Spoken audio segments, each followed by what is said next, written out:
Psixiatra necə insanlar müraciət edir?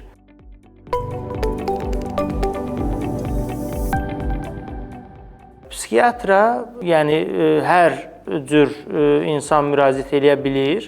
Bizə gələn insanlar bir problemin fərqində olan insanlardır. Bunlar əsasən öz stigmalarından və çevrənin stigmasından qurtulmuş insanlar olur ki, bunlar öz problemlərinin fərqindədirlər və psixiatra getmələri lazım olduğuna qərar verirlər. Psixiatra gələnlər də bunu, yəni sosial dəstəyi olan, öz probleminin fərqində olan insanlardır. Bizə hər cür qəbildən insanlar gəlir. Müəllim, həkim, bankir, çoban, kəndçi, tacir, ticarətlə məşğul olan hər cürə insan, yəni hər cür qəbildən oxumuş, oxumamış fərqi yoxdur. Əslində burada oxumağın da bir, yəni özəl bir gərəksinimi yoxdur. Çünki bu bir algı məsələsidir. Bu bir, yəni qəbullanmaq məsələsidir ki, bunun təhsillə heç bir əlaqəsi yoxdur əlbəttə.